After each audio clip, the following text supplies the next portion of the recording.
Second reading of Bill C-218. Mr. Waugh, seconded by Mr. Baldinelli, moves that Bill C-218, an act to amend the Criminal Code, sports betting, be now read a second time and referred to the Standing Committee on Justice and Human Rights. Debate of the Honourable Member for Saskatoon Grasswood.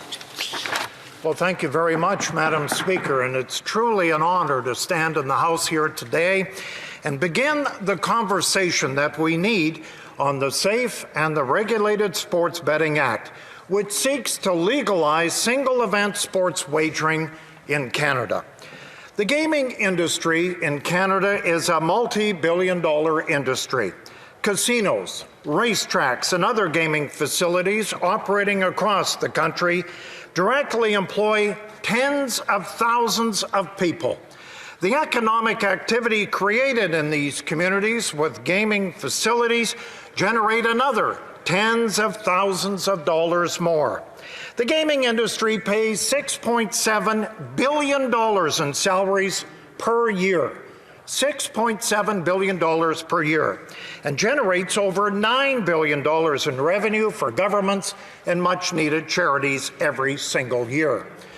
But none of that includes the single-event sport industry betting, which is a $14 billion industry in this country. Unfortunately, all of that activity is taking place underground. Offshore websites like Bodog and Bet365 take in billions of dollars a year. And criminal organizations operating black market betting rings across the country are taking in billions of dollars more.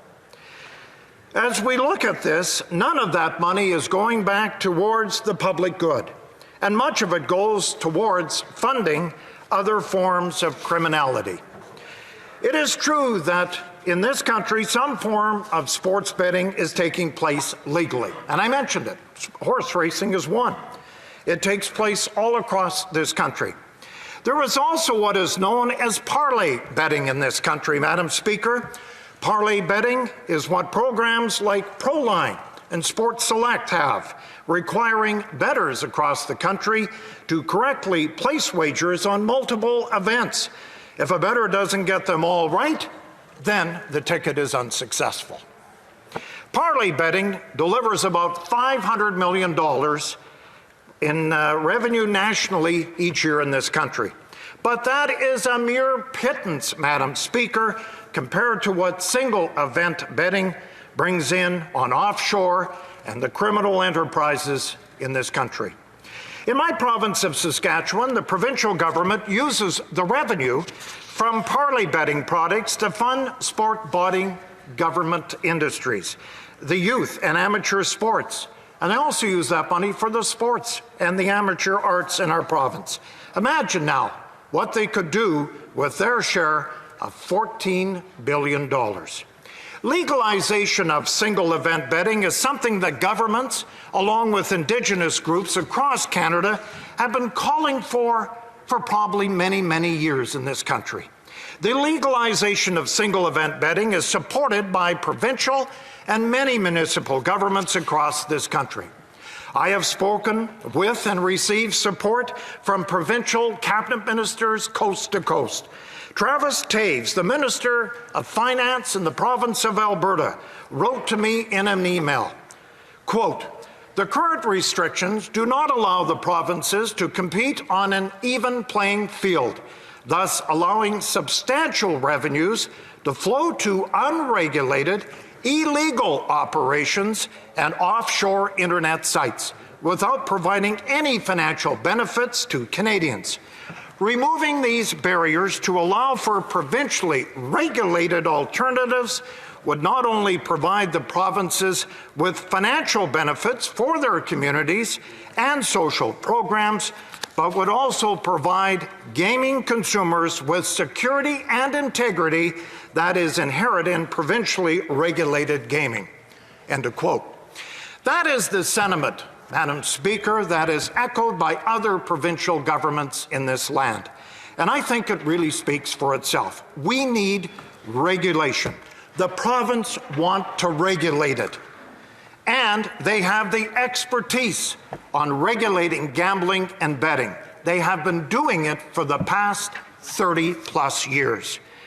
I've also spoken several times with the Saskatchewan Indigenous Gaming Authority, better known as SIGA. They believe that single event betting would be a valuable addition to their businesses and would greatly benefit Indigenous communities across my province of Saskatchewan.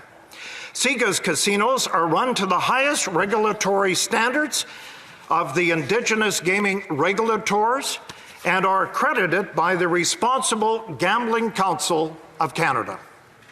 This is done as a non-profit company that gives 100% of their profits back to Indigenous nations of Saskatchewan, to community organizations in Saskatchewan, and also to the province of Saskatchewan.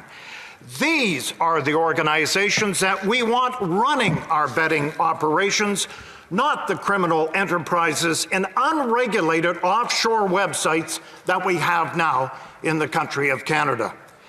Now, Madam Speaker, I'm going to address the elephant in the room. The elephant is the addiction and problem gambling. All right? As it currently stands, there is absolutely no consumer protection or support for those struggling with gambling addictions built into the illegal sport betting systems that we have today in the country. The Hells Angels do not have a problem gambling program. As Minister Taves mentioned in a letter to me, legalizing the single event wagering would allow governments to put restrict standards and protections in place to protect consumers and offer assistance to those that need it. It would also give governments, and we all know this, much needed new resources of revenue that they can use to fund the social programs such as mental health programs and mental health research and addiction treatment, not to mention the broader sectors like education and our health care. The final thing that we must consider is the context that we are debating the legislation in. Now, I've had a few people ask me, what is the difference now versus when the bill was introduced in the last Parliament? Well, first of all, Madam Speaker, the National Hockey League, the National Basketball Association, Major League Baseball, the Canadian Football League, and Major League Soccer have all asked for this bill, C-218. In a joint statement made by these 5 professional leagues back in June, they stressed the importance of legal framework for sports betting that can shift consumers from the unregulated black market betting to the legal and safe marketplace that this would provide. This would allow for strong consumer protection and safeguards and to protect the integrity of the game. We must also consider that our current laws put Canada right now at a significant competitive disadvantage. Since the proposal was last considered in Canada, the Supreme Court in the United States struck down their national ban on single event wagering. Now, nearly every state south of the border, 48 to be exact, have either legalized single event betting or have the bill before their state legislature seeking to do so. These include the border states like New York and Michigan. This poses a unique threat to our communities of Niagara Falls and Windsor, whose economy largely rely on the cross-border tourism, and gaming is a big part of the tourism sector. It is a big concern for these communities that, if they aren't able to offer this service, they will lose significant amount of business to their competition in the United States. As a federal government, we need to be giving our local industries and communities the resources they need to be competitive. We must also consider the impact of the COVID-19 pandemic, which has had a profound effect on many industries and communities in this country. Gaming and sports, the two industries really most talked about in the context of sports betting, are no exception to that. I am sure that many of my colleagues are familiar with the situation surrounding the National Hockey League as they resume their season in the tightly controlled bubbles of Toronto and Edmonton. No one was allowed in without first isolating for 2 weeks, 14 days. Well, once their isolation was done, teams spent additional weeks or months in the bubble away from their homes and their families. This system worked. There wasn't a single positive test of any player inside the bubble in Toronto and Edmonton the entire time. All things considered, the National Hockey League's return to play was a great success. However, everyone who follows sport closely knows that this model simply is not sustainable. The total loss of revenue from the lack of ticket sales of any kind will take its toll on many teams, and asking players really to separate themselves from their families for months at a time just is not feasible. Even if fans can return sometime to the stands in the near future, the teams are going to need additional resources of revenue and to begin their own financial recovery. There is, of course, the Canadian Football League, adored, of course, in my home province of Saskatchewan. As many know, the Rough Riders are the heart and soul of sports in the province of Saskatchewan. Every weekend, fans travel from across the province to pack Mosaic Stadium to the brim and cheer on the beloved Rough Riders. Well, unfortunately, the Canadian Football League was forced to cancel their season this year. I might add, the only professional sport league in North America that hasn't played this past year. The prospect of having no fans in attendance meant too much of a revenue loss to sustain alongside the cost of a season. We're still not sure what's going to happen with the smaller sport leagues. I look at the Canadian Hockey League or the American Hockey League. You know, I look at the teams in those leagues, and often, as important to their communities as the big league clubs are to the big cities.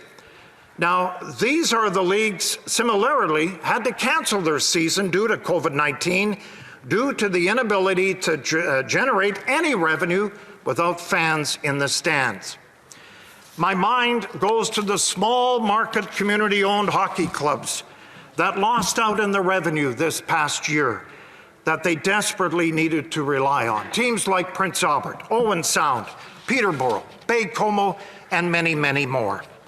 Many other teams that represent their communities, as we know, on the ice, serve as a role model for countless children in their communities, and that was also lost this past year. Single event sport betting is not a cure-all, but it can be an important part of any plan to support our gaming and sport industries.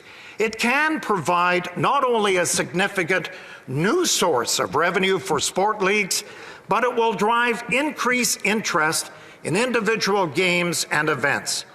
This is a step that the federal government can take to support Canadian sport coast to coast. Canadians in Winnipeg and Quebec City know what it's like to lose a beloved sport franchise. Winnipeg lost the first version of the Jets in 1996. It was. And it didn't get another team until 15 years later. For Quebec City, they lost the Nordiques in 1995. And sadly, they're still without an NHL team in that city. And not only does it hurt the fans, but it hurts the city as a whole. As my time is nearly up, Madam Speaker, I just want to summarize a few points of this bill. First, single event sport betting is already taking place in Canada to the tune of $14 billion a year. However, instead of safely regulated, these activities are run by the black market gambling rings and offshore websites. None of this money, absolutely none of this money, goes back into the public coffers, and none of it goes to addressing issues like problem gambling or mental health supports. Secondly, the provinces, our Indigenous communities, and major leagues want single-game sport betting in Canada.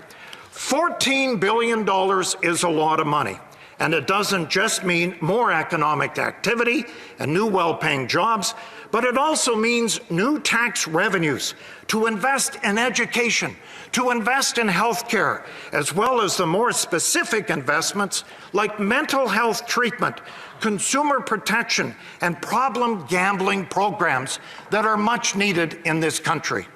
Third, this is an opportunity to assist our sports and gaming industries in their recovery from the damage done by COVID-19. As we speak, Madam Speaker, gaming institutions across this country are operating at a greatly reduced capacity or a capacity not at all.